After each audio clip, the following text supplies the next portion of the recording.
국민의힘 비대위가 만장일치로 통과를 시켰죠. 경선 룰을 바꾸는 내용을 담은 당원 개정안이 오늘 상임 전국위를 통과했습니다. 경선 룰 개정은 이제 상수가 된 듯한 분위기인데요. 앞서 룰 개정에 반대 뜻을 밝혔던 빅3 당권 후보군의 입장이 사뭇 대조적입니다. 유승민 전 의원, 안철수 의원, 그리고 나경원 전 의원의 입장인데요. 어떻게 바뀌었는지 조익신 멘토가 설명하겠습니다.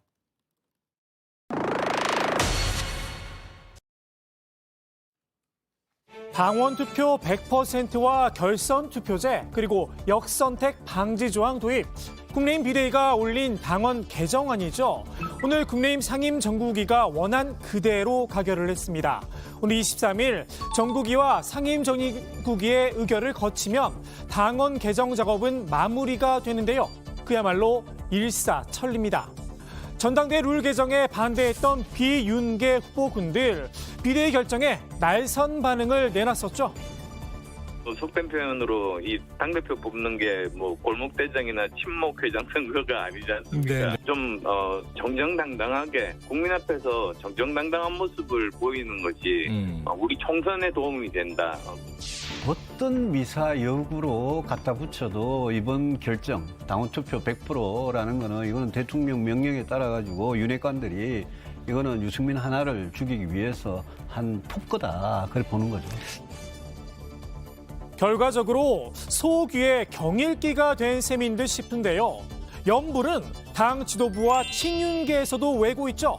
한 목소리로 100만 책임당원 시대를 되뇌이면서 말입니다. 과거에 10만 명이 안 되던 그런 시대에 이거 10만 명 갖고 대표성이 너무 없지 않느냐라는 생각에서 이 여론조사를 도입했다가 지금은 거의 100만 명 당원 시대면 당원들에게 그 권한을 돌려주는 것이 마땅하다고. 여론조사 기관이 추출한 한 2,000명의 이런 일반 국민들이 과연 일반 국민의 정서를 다 대변할 수 있겠는가. 100만 명의 직접 투표가 훨씬 더 공정하고 객관적이라는 생각을 가지고 있습니다. 정진석 비대위원장은 수도권과 영남의 당원 비중이 비슷해졌고 2040 젊은 당원도 크게 늘었다는 점도 강조했는데요. 전국 정당에 맞는 책임 당원 구성이 돼가고 있다는 겁니다. 정 비대위원장이 자랑하는 책임 당원 구성 비율, 정확한 데이터가 필요하다는 목소리도 있죠. 당심이 민심을 대변하는 건지 보려면 당원의 특히 연령별, 지역별 분포를 공개를 해야 됩니다. 호남 쪽은 거의 당원이 없거든요. 지난 2021년 국민의힘 전대 당시 호남 당원 비율 0.8%에 불과했습니다.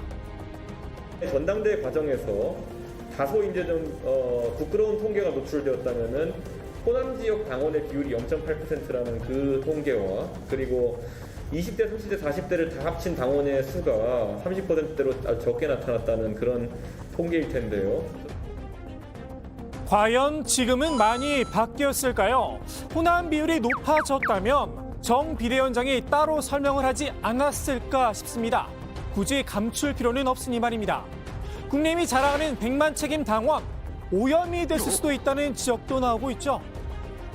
특정 세력들이 당원 가입을 많이 한다, 이런 우려들도 좀 있거든요. 그러니까 제가 보도 본 걸로는 예. 정광훈 목사를 비롯한 이제 그쪽 분들도 많이 온다는 얘기도 글쎄, 보도예요. 그냥 글쎄, 9대1 반대시군요. 반대라기보다는 우려? 좀 신중해야 되고 조금 더 부정적인 쪽이라고 말씀드릴 수는 있겠네요. 그래서 대략 그분들이 활동하기 시작한 2달 전보다 지금 대략 한 8만 명 정도 당원이 늘었거든요. 당 대표를 뽑는 데 있어서 어느 정도의 결정적인 영향력을 행사할 수가 있다. 자, 이렇게 그래서 다크호스인 강신호 의원도 자칫 잘못하면 컷오프를 통과할 수가 있다. 일단. 정말 룰 개정이 필요했다면 사전에 충분한 토론이 진행됐어야 한다는 비판도 나옵니다. 적어도 의원총회는 열었어야 하는 게 아니냐는 겁니다. 저는 이게 우리 당의 흑역사로 남을 것 같습니다. 왜냐하면 전당대 룰 같이 이제 당의 중대한 문제들은 의총을 열어서 반드시 토론을 했었거든요. 네. 근데 이번 전당대회 룰 변경은 의총 토론이 아예 없었어요. 예. 누군가에게 유리하거나 불리한 거 이전에 예. 공당의 룰을 바꾸려면은요, 당원들이라던가 국민들께서 납득하실 수 있는 이유와 명분이 있어야 됩니다. 더욱이 이에 당사자인 당권 주자들의 의견 수렴 과정조차 없었습니다. 전당대회 룰을 바꾸려면 이해 당사자들 있지 않습니까? 이런 분들이 대리인을 한 명씩 내서, 그러니까 당권 주자죠. 그래서 룰 미팅도 하고 이러거든요. 이런 과정 전혀 없이 한 거는 정말 아주 이 전례가 없는 일이에요. 경기전 골대를 옮겼다는 비판. 결국 윤석열 대통령에게 정치적 부담이 될 거란 평가도 나왔는데요. 마치 윤 대통령이 한마디 했기 때문에 윤심을 반영한다는 것처럼 지금 당이 일사천리로 움직인 거거든요. 예. 이게 과연 당이 윤 대통령 도와주는 길이냐. 오히려 윤 대통령 안 좋은 이미지만 더 씌우고 국정의 동력을 떨어뜨리는, 저는 뭐 당이 대통령 안 도와주고 있다고. 당 지도부는 골대가 세워지지도 않았다며 한마디로 어불성설이다 방어에 나섰죠. 아무도 공식적인 출마 선언을 하지 않았는데 무슨 골대 변경이고 무슨 뭘 변경입니까? 지금 골대를 옮기는 게 아니라 골대가 세워지지도 않았습니다.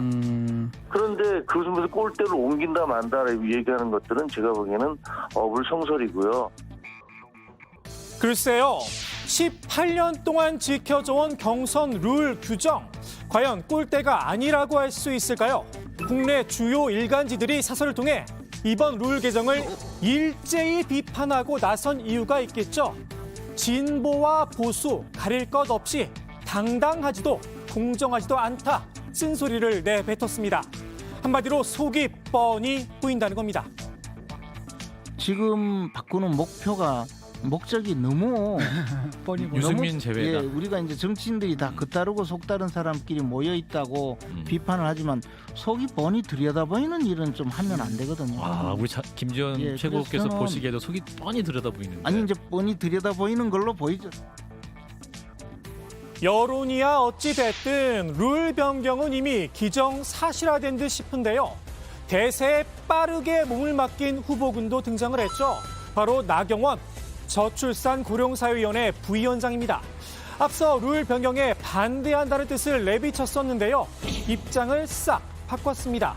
룰은 현재 당 지도부가 결정한 사항이라면서 룰을 둘러싼 분열적인 발언, 특히 대통령을 향한 근거 없는 비난은 즉각 멈춰야 한다는 겁니다. 그러니까 나경원 의원 입장을 바꿨잖아요. 얼마 전에 김현정 뉴스에서 나와서는 룰 개정에 반대한다 이렇게 얘기를 했다가 그대로 해야 된다고 했는데요. 어제 나온 그 코멘트를 보면 현재 지도부가 판단할 일이고 더 이상 이걸 가지고 대통령을 모욕하면 안 된다. 그러니까 윤심을 향해서 구애를 하고 있는 거죠. 룰은 바꿨지만 여전히 유력한 친윤 주자가 없는 상황이죠. 그 빈자리를 노리는 듯 싶은데요. 김기현 의원이 슬쩍 흘린 이른바 김나 연대설.